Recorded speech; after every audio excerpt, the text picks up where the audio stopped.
Move your stuff out of the way then. There won't be any problems, he ordered me like that. A place for you to sleep.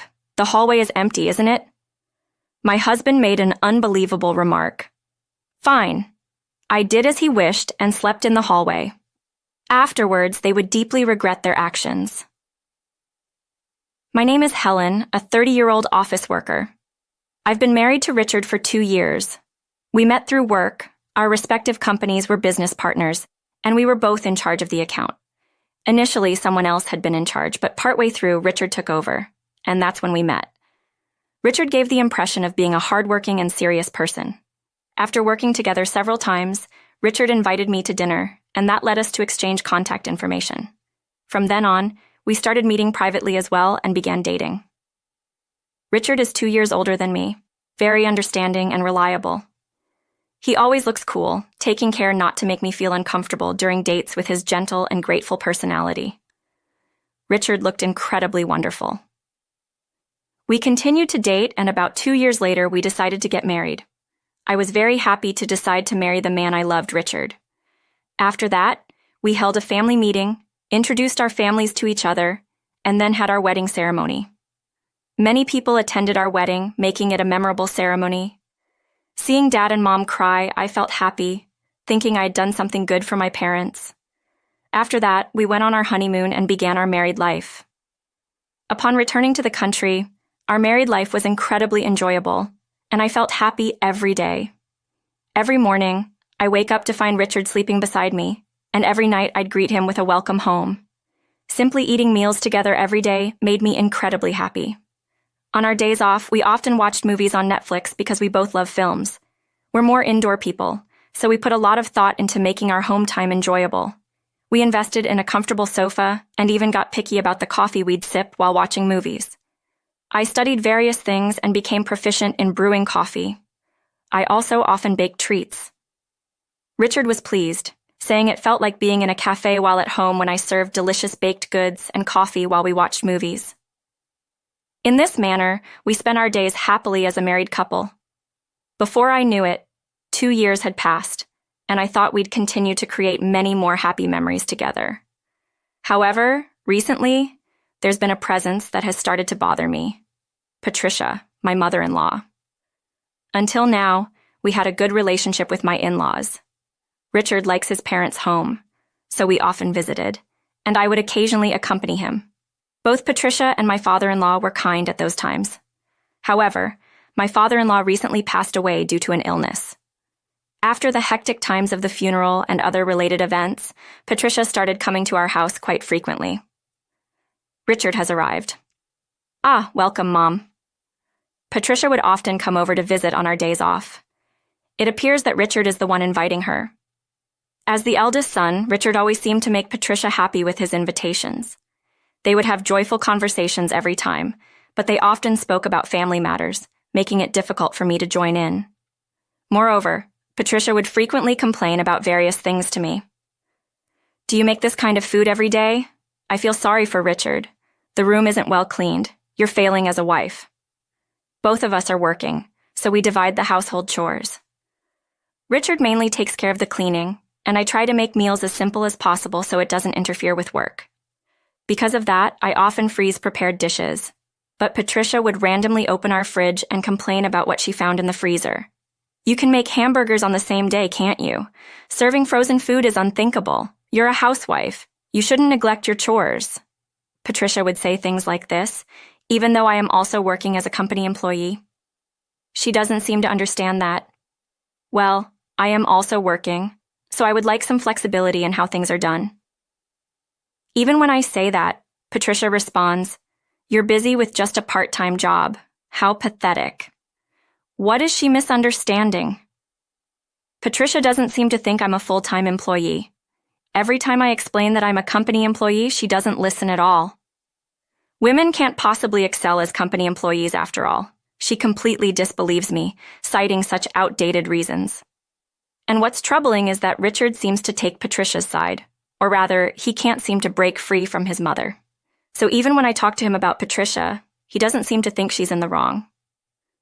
Mom is a bit scatterbrained, I know. Saying she has old-fashioned views sounds negative. views sounds negative, but why not just think of her as traditional? He says things like this to me, but that's not the point. My issue is with her dismissing me based on outdated views. I couldn't care less what you call her way of thinking. However, Richard doesn't understand my feelings at all, and I had no choice but to endure the harassment. Then Patricia began to get carried away and made an even more shocking statement. Maybe I should move into this house. What? This isn't a joke. Why would she even say something like that? Coming over to this house all the time is kind of tiring, so I was thinking maybe I should just live here. I absolutely do not want that to happen. But of course, Richard agreed. That's a great idea. Let's all live together. That's what Richard said. I talked to Richard after Patricia had left. You agreed to live with Patricia, but what are we going to do about the rooms? Our house is a 2 LDK, and we don't have any spare rooms. We were using the 2 rooms as a bedroom and a storage room for our belongings. Therefore, there's no space for Patricia to live if she comes. What on earth is Richard planning to do then? Richard said something unbelievable. Just clear out your stuff, then there won't be any problems, he ordered me like that. I was surprised that Richard would suddenly say something like that and also shocked at his attitude. Why is he suddenly so cold? Why are you speaking so harshly? Mom said you were bullying her. What? You spoke insultingly about Mom, didn't you? I had no idea what he was talking about. Well, it's true that Patricia had said unreasonable things to me and I had retorted. I hadn't used any language that could be considered insulting. Probably Patricia said that to discredit me. I haven't said anything insulting. Don't lie, I'm not lying. So you're saying Mom is lying? Yes, Patricia is spouting nonsense. Hearing that, Richard's face turned bright red with anger. Cut it out. So Mom was right. Your true nature is terrible. Why won't you believe me? Obviously, I believe what Mom says is correct. Anyway, clear all your stuff out. We're putting Mom's stuff in. Mom and I will share the bedroom. So where should I sleep then? Where can you sleep? How about the hallway? Richard made an unbelievable statement. Fine. I really can't believe it. How could he do such a thing? My affection for Richard cooled instantly. And when Patricia arrived, they really did clear out my stuff and put hers in. Once more, the bedroom was now being used by Richard and Patricia, leaving me without a place to sleep. I couldn't believe they would actually make me sleep in the hallway. Richard and Patricia smirked at me as I stood there, stunned. But I won't give in to such people. As they wished, I slept in the hallway, no matter what. Later, Richard and Patricia would deeply regret this. To sleep in the hallway, I bought a high-end sleeping bag so that my body wouldn't ache. Surprisingly, I could sleep more comfortably than when I was in the bedroom. This might actually work for my lifestyle. Plus, Richard's snoring often kept me awake, so maybe not being bothered by that is a good thing. While staying positive, I was set on getting my revenge on Patricia and Richard. I started keeping a daily log of the harassment I was subjected to. Patricia made it easy for me to record her since she would loudly berate me. I documented every instance of her bullying me, making it look tough even though I was actually comfortable. About 3 months later, one day, Richard brought a colleague home from work. Apparently, they decided to continue their night out by drinking at our place. Patricia took this as an opportunity to act like a good person and try to impress Richard's colleague. You, Mom, seem like a kind person. Hearing that, Richard looked quite pleased. I was busy making food and preparing drinks. They kept the party going, and eventually Richard's colleague decided to stay the night. When I was told there was no guest room, I said, I don't mind at all and would be fine with sleeping on the floor. However, I couldn't let a guest sleep on the floor, so I suggested the sofa. The sofa is made of good material, so it shouldn't be too uncomfortable. When we offered, Richard's colleague gratefully accepted and decided to sleep on the sofa. Richard and Patricia, perhaps worn out from talking nonstop and drinking too much, looked sleepy as they headed to the bedroom. As usual, I prepared my sleeping bag in the hallway. After cleaning up, I also continued my habit of recording the harassment I endured from Richard and Patricia. Just then, Richard's colleague opened the living room door to use the bathroom and was surprised to find me in the hallway. Whoa, you startled me. What are you doing here? I had forgotten to move because sleeping in the hallway had become such a routine for me. But at this time, I saw this as an opportunity. I've been told to always sleep in the hallway, I explained. Richard's colleague seemed sober now and was listening intently to what I had to say. Is he really making you do this? He asked. Yes, he told me there are too few rooms, so Patricia's stuff goes inside and mine goes out. I was even locked out of the bedroom I used to share, so now Patricia sleeps there instead. Wow, that's messed up. His expression showed clear disgust after hearing my story. He then seemed curious about what I was writing. What are you writing there? He asked. This is a daily record of the harassment I endure. Having something like this can be advantageous in case of a divorce, I replied. I see. May I take a look? He inquired. Yes, of course. I showed him the journal where I recorded the daily harassment. He skimmed through the contents, then returned the journal to me with a sigh.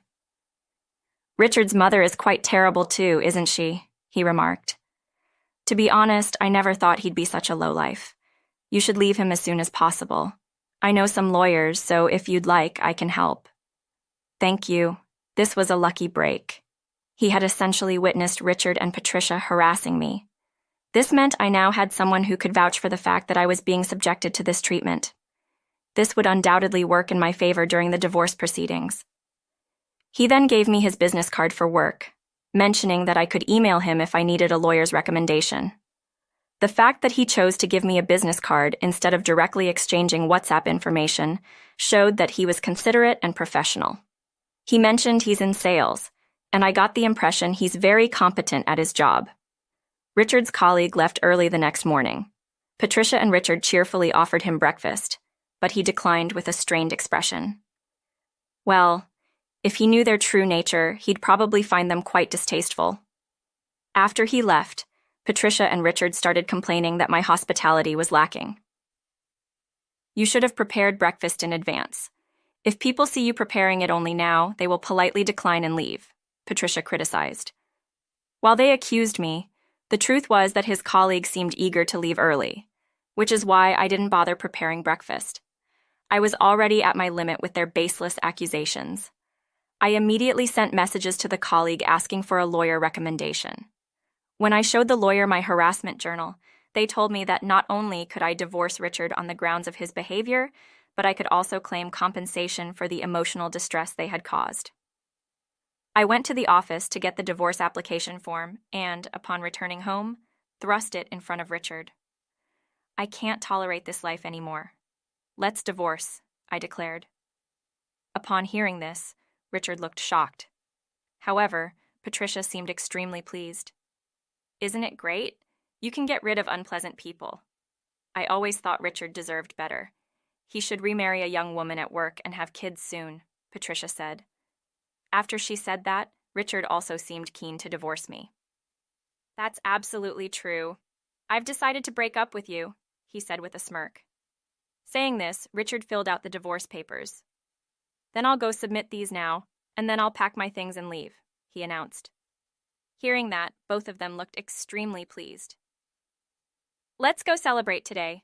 How about we order some top-grade sushi? Richard suggested.